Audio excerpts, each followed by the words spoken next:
to Scientologists. I mean, that's Tom Cruise, who's sitting there, I've done these kind of videos, being interviewed, knowing that his audience is people in the audience of an event that's going to be made up completely of Scientologists, and his job is to get some fire under their asses so they can jump out and start behaving more like him. And that's basically what it is. So that is in their universe. You could show that I mean, I think that's an unedited tape, but you know, that's basically him. I mean, I've been around the guy. I've been, you know, I twinned on him in some courses. Shit, I was getting auditing from Marty Rathbun. We were on turnabout for a month and a half. It was like Tom would go in, then I'd go in. Tom would go in, I'd go in. So, I mean, I spent a little bit of time with him. And that's him. You know, he's a very fucking focused guy. And I mean, that's what I see. I mean, this guy is not a namby-pamby panty waist. He's a totally dedicated person. I can't call him a friend or know him even, but I can tell you that that's who he is. So if it seems crazy, that's interesting. That seems like the ideal to most Scientologists. And that's an interesting comment. That's what it is. Because they showed that as a, come on, babies, get off your asses. Don't you want to be like Tom? And it's interesting that the rest of the world, who are not caught up in that Truman Show, they see it as, well, what's wrong with this guy? It's crazy. Very much to an outsider, as though your personality is stripped away and it's replaced, your reality rather, is stripped away and it's replaced with Scientology's reality. That's what I saw. That's what I've perceived. And the other dangerous thing, I mean, I watched a little of that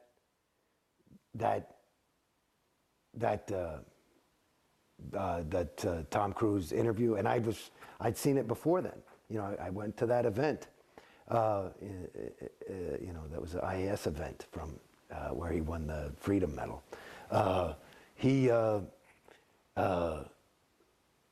The fact that, you know,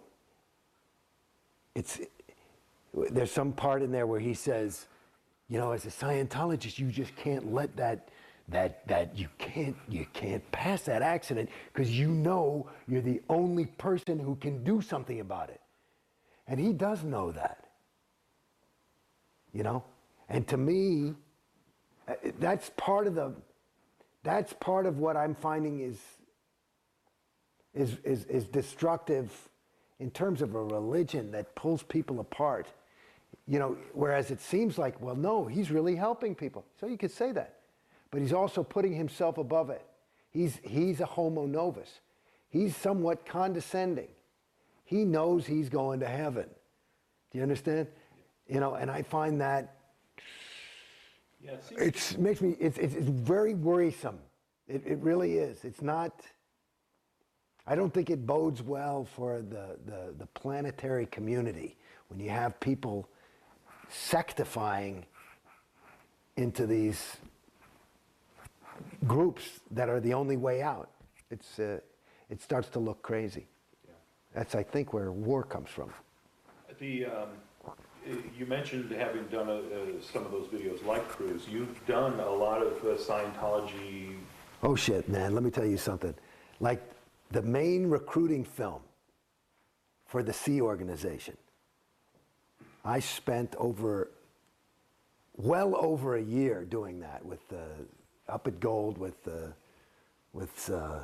David Miscavige, and he and I and one other guy on the final day, because we had to finish it for Sea Org Day.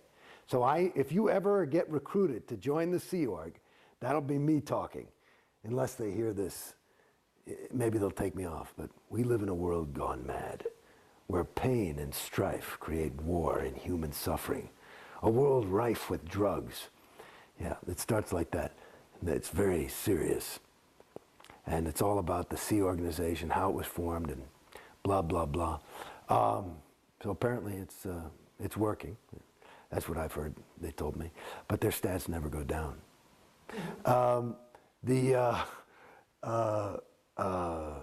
Yeah, then I did the last thing I did before I left was they had this, I don't know what the hell they were calling it, but it was this big public push. They were going to put these videos in every org. So when new public walk in, they can learn what is CCR, what is the volunteer ministers, what is the, there's like, I must have done 10 or 12 of them, of these things. And that's my voice too. Shit. Then, of course, you know, the technology of Scientology is learning how to clear people and bring them to higher states of spiritual freedom. And that takes a lot of learning. You have to go to course. And part of the course is technical films where they tell a story. They're all written by L. Ron Hubbard, and some were even directed by him. But I'm in, Jesus. Shit, I don't know. Plenty of them. So you think they'll have to purge you now? I don't know if they'll purge me. You know, there was a girl who had left and they kept her, I mean, they redid the film finally. There's some of them that it'll take a while to redo. I mean, they take us so forever to make a film anyway. I mean, it's, shit, I did a little half-hour film for them. It took months. It took months.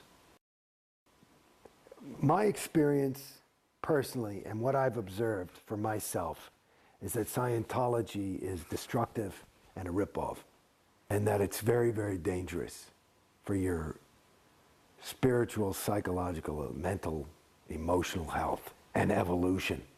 I think it stunts your evolution.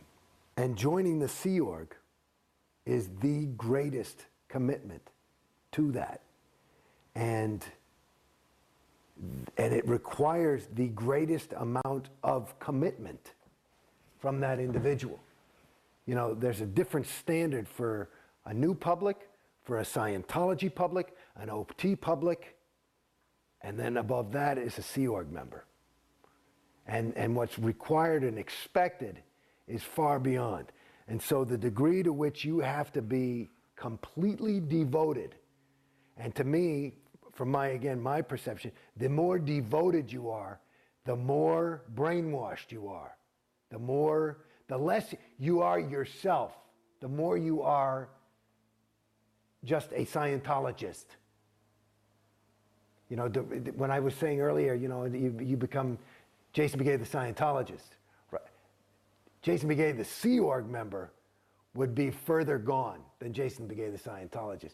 And I hear about some of these hardcore top execs that are now, these are heavy duties in the Sea Org, 25 years, made it to the top, leaving. I would imagine that the, to use your word, decompression for them could be in danger of the bends.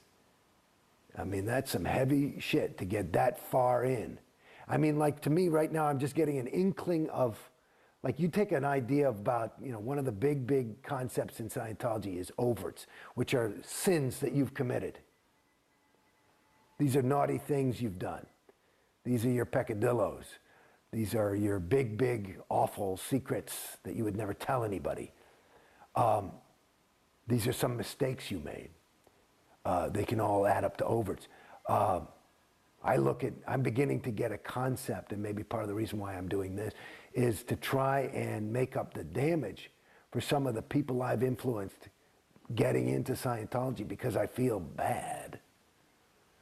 I feel that was bad. That maybe somebody would look to me and say, hey, he's cool, or you know, he's no fool. Whatever the hell they say. And shit, you know, that makes me feel bad. You know, that Sea Org slideshow, shit, COB told me that it's got a whole bunch of people into the Sea Org. It's working like gangbusters. So you ask me if I fully, really faced that without flinching, it would be a tough pill to swallow. I mean, that's some heavy shit. I mean, if you really, or if I really look at that,